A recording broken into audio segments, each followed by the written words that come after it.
But I want to ask Mr. Shashidhar Reddy, who is just joining us, that, the opposition is saying that, safety has been compromised, that some of the safety funds have been underutilized, and ultimately the buck has to stop with the minister.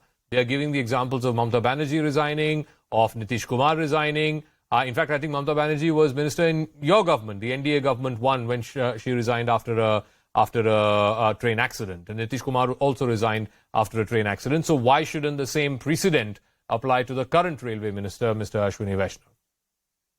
Mr. Reddy. No, I think right now the priority would be, the rescue relief that is going on and all the efforts to save those who have been grievously, seriously injured. While that is being so, and also the restoration of the railway line, which is extremely important because it's a very important line that, on the East Coast. Now, coming to the kind of, the demands are always made, opposition makes demands, but, the kind of, the manner in which the ministers following up with all these, with these efforts, and then the inquiry will be, the railway safety inquiry that is totally under the Civil Aviation Ministry. The CBI has now been entrusted. The railway itself is conducting its own inquiry. And how could this happen? Who is responsible for it? Let things come out. No, but Mr. Reddy, also please explain to our viewers, if you're saying that the fault seems to have been with the electronic interlocking system, where there is minimal human interface, then where is the question of sabotage, or why is the CBI looking at a criminality angle? Because as per your own, this thing, that it has minimal human interface or intervention. So if the electronic interlocking system has developed a fault, then why is the CBI getting involved? No, it is minimum. It was not totally ruled out. We have to look at all angles.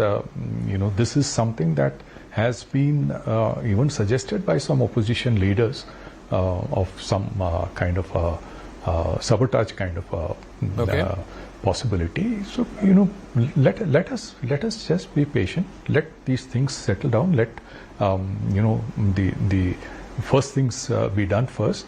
Resignation and other things are. No. So I want to ask, when it comes to safety-related works, you said money is not being spent on safety-related works.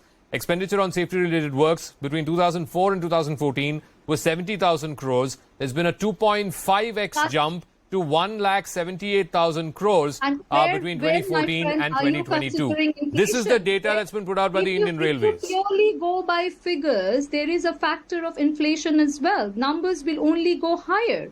I am saying that whatever funds you have allocated, I have given you an example as how in the year 20, there was a shortage of funding done in 2017. There's a 2.5x jump in the amount of the expenditure on safety-related works. 2.5x.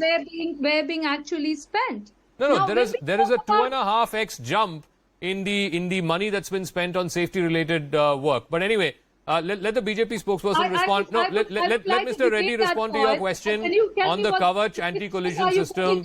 Why were none of these trains involved in the accident that happened on Friday? Why did they not have the Kavach system? Mr. Reddy. The Kavach system is a totally indigenous system evolved in the last 4 to 5 years. And for it to be perfected and, put in place, it needs validation for a certain period of time, and that has been completed. And this was an initiative of the South Central Railway, which is headquartered in Hyderabad. And this has to be rolled out to different parts of the country. Okay. And it will take some time. The German technology, the Siemens offers this. The German technology or any other technology outside the country will cost at least 5 to 6 times the cost of what it will cost us in India. So this is. And so then, Mr. Reddy, how do you respond to the criticism? It's come from former railway board officials. It's come from those in the opposition as well, that you're spending money on all these cosmetic changes, adding Vande Bharat, increasing speed of trains. But on the most basic thing, which is safety, you are not giving that as much priority. Mr. Reddy.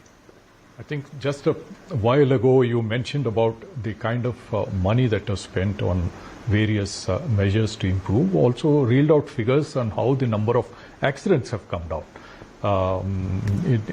during the last few years of the present government.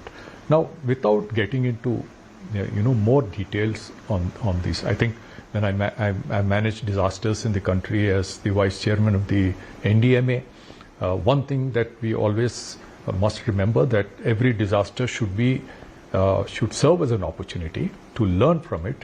There are lessons to be learned, what went wrong, and what needs to be done to ensure that such things do not recur in the future. This is something which will be a big learning experience. Not that it's a very sad accident. The whole country is shocked by the enormity of the accident, the lives lost. Every life is precious, but it should be a learning experience. Disasters teach us what needs to be done in future, and I'm absolutely sure. When the Indian Ocean tsunami occurred in 2004, 16,000 people died in the country. But now if a tsunami occurs, not a single person is going to die because technology has been made use of, and we have a system